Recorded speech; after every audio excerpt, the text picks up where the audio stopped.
Bueno, vamos a explicar un poquito qué son los verbos modales en inglés, qué significan, para qué se usan, y específicamente vamos a hablar para expresar probabilidad o algo que probablemente haya pasado en el pasado.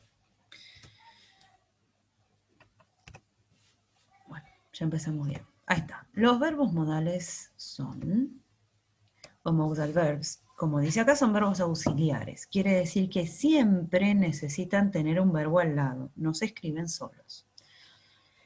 Y se usan, como dice ahí, para expresar una opinión sobre si algo es probable o posible, para hablar de habilidad, para pedir permiso.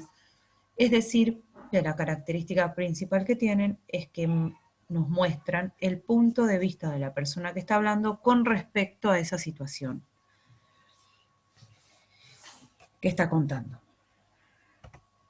¿Cuáles son los verbos modales? Todos los que tenemos en esta lista. Can, may, will, ought to, must, could, might, shall, should, sin el to, no sé por qué está ahí, y would. Nosotros no vamos a ver todos estos verbos modales, vamos a ver algunos, cada uno tiene su significado, por eso es importante antes de usar estos verbos modales buscar el significado que tienen y ver si nos sirven exactamente para expresar lo que queremos decir nosotros. ¿Qué características tienen? Como decían, expresan modalidad, que no es otra cosa que el punto de vista del hablante.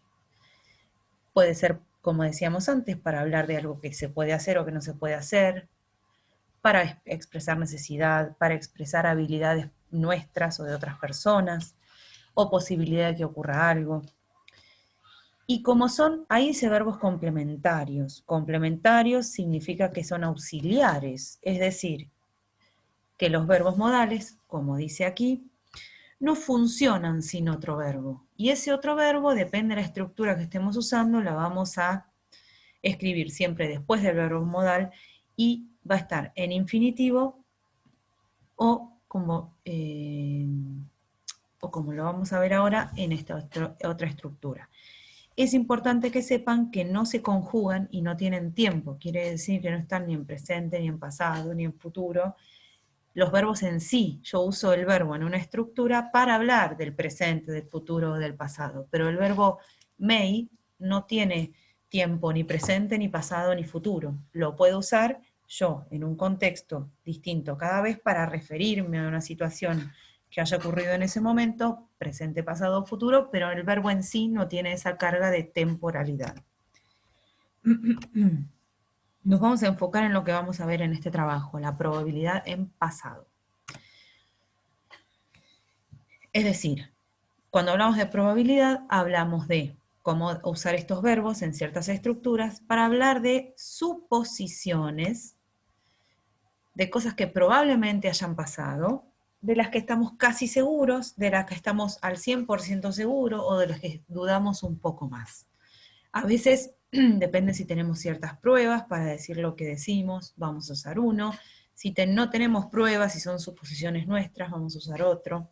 Van a ver que aunque parece complicado, es bastante sencillo. En esta estructura nosotros vamos a usar los verbos must, may, might, can't, couldn't, y todos en distintos grados van a expresar posibilidad o certeza. Empecemos por el must. El must tiene un porcentaje de certeza del 90% y cuando lo uso es porque estoy casi seguro de lo que estoy diciendo y tengo ciertas pruebas para decirlo. May y might, fíjense que los puse en la misma categoría porque los dos significan lo mismo, se usan, no vamos a hilar tan finito, se usan en distintos contextos más formales, menos formales, de más seguridad, menos seguridad, no importa, nosotros vamos a ir al significado básico. Se traduciría como un podría, como un tal vez, tiene un porcentaje de certeza del 50% y cuando lo uso es porque hay posibilidad de que yo haya cometido un error y estoy seguro al 50%. Puede ser que lo que yo diga esté mal. Can't y couldn't los conocemos para prohibir algo. para expresar una prohibición, pero también se pueden usar para hablar de probabilidad en el pasado. Y este tiene un porcentaje de certeza del 100%, porque si yo uso estos es porque estoy seguro y tengo las pruebas y sé de lo que hablo, de que es imposible que de aquello que hablo haya ocurrido. Siempre dejando en claro que estamos hablando de en el pasado, hechos que probablemente hayan ocurrido en el pasado. ¿Cómo se usan estos verbos? En las oraciones, vamos a ver oraciones afirmativas y negativas, no nos vamos a meter con las preguntas, se pueden armar preguntas, si tienen curiosidad, vayan a algún buscador y se sacan la curiosidad, no que los quise llenar de información en el trabajo.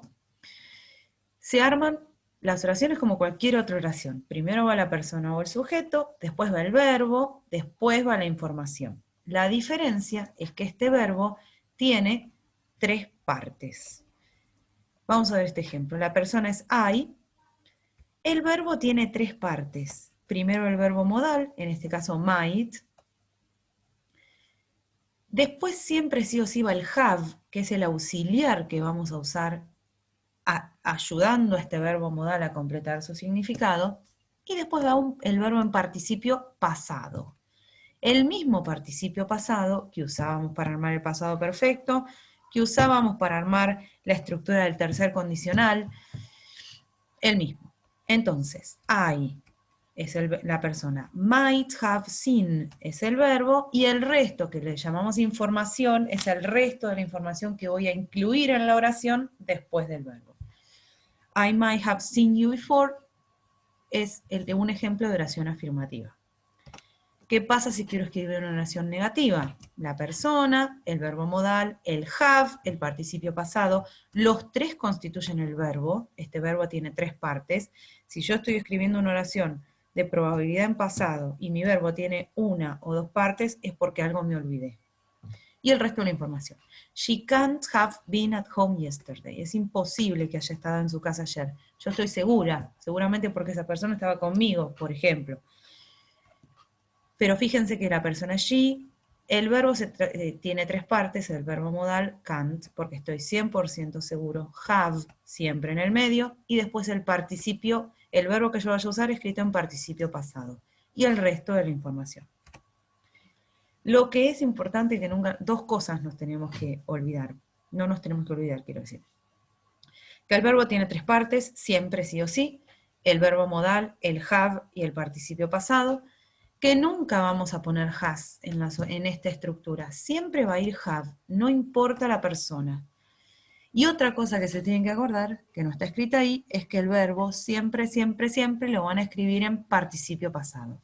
Si no se acuerdan cómo escribir un verbo en participio pasado o cómo usar la lista de verbos, sabes que tienen otros videos para mirar, y si no los tienen en vista, me los pido.